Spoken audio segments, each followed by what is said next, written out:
بسم اللہ الرحمن الرحیم۔ السلام علیکم۔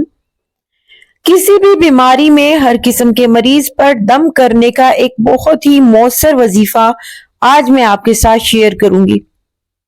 آپ کے متعلقین یا خاندان میں جو بھی مریض ہو، خواہ اس کا مرض زیادہ ہو یعنی خطرناک ہو یا مرض کم ہو یعنی نارمل مریض ہو، اس پر ایک خاص ترتیب سے یہ وظیفہ دم کیا کریں اور دوائی یا کسی بھی ایسی چیز جس سے ڈاکٹر نے منع نہیں کیا اس پر دم کر کے دیا کریں۔ اللہ تعالیٰ شفا نصیب فرمائیں گے انشاءاللہ۔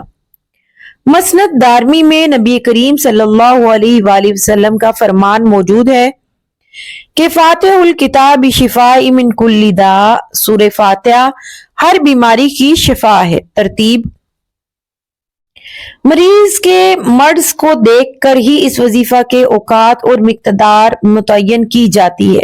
نمبر 1، یعنی اگر مرض شدید ہو، کافی علاج معالجہ کے بعد بھی صحت نہ ملتی ہو تو پھر وظیفہ کی ترتیب یوں ہوگی کہ صبح، شام اور دوپہر کے وقت ان تینوں اوقات میں نظر بد کی مسنون دعائیں پڑھ لیں۔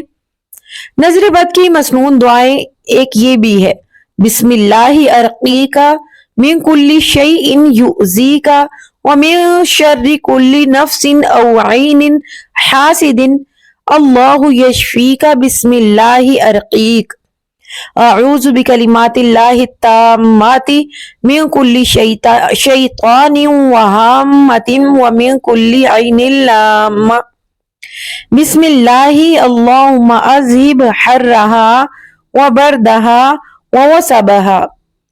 پھر 41 مرتبہ سورہ فاتحہ، 41 مرتبہ سورہ اخلاص اور 41 مرتبہ درود ابراہیمی پڑھ کر دل سے دعا مانگے، اللہ سے مدد مانگے اور دعا کے بعد مریض پر دم کیا کریں اور دوائی یا کسی بھی ایسی چیز پر جس سے ڈاکٹر نے منع نہیں کیا اور مریض وہ چیز کھا پی سکتا ہو، اس چیز پر دم کر کے دیا کریں۔ نمبر 2، اگر مرض شدید نہ ہو بلکہ نارمل مریض ہو تو پھر وظیفہ کی ترتیب یوں ہوگی کہ صرف صبح شام کے وقت نظر بد کی مسنون دعائیں پڑھ لیں اور اس کے بعد 21 مرتبہ سورہ فاتحہ، 21 مرتبہ سورہ اخلاص اور 21 مرتبہ درود ابراہیمی پڑھ کر دل سے دعا مانگے، اللہ سے مدد مانگے اور دعا کے بعد دم کیا کریں اور دوائی یا کسی بھی ایسی چیز پر جس سے ڈاکٹر نے منع نہیں کیا اور مریض وہ چیز کھا پی سکتا ہو،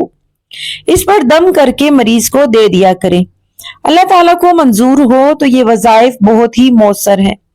کافی مریضوں کو اللہ تعالیٰ نے شفا نصیب فرمائی ہے۔ نوٹ: سورہ فاتحہ، سورہ اخلاص اور درود شریف کی تاثیر احادیث مبارکہ سے ثابت ہے، لیکن یہاں وظیفہ کی جو ترتیب بتلائی گئی ہے وہ بزرگان دین سے منقول ہے۔ ہمارے استاد محترم ہمیں اسی ترتیب سے یہ وظیفہ بتاتے تھے اور الحمدللہ میں نے جب بھی اس عمل کو کیا تو بہت مفید پایا۔ یہ وظائف پاکی اور ناپاکی دونوں صورتوں میں جائز ہیں، لیکن پاکی کی حالت میں باوضو ہو کر کرنا بہتر ہے اور زیادہ مؤثر ہے۔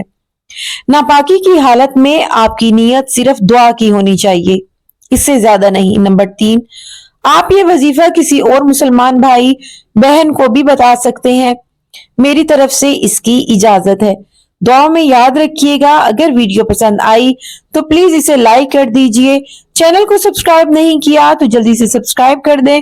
ملوں گی ایک اور نئی ویڈیو کے ساتھ، تب تک کے لیے خدا حافظ۔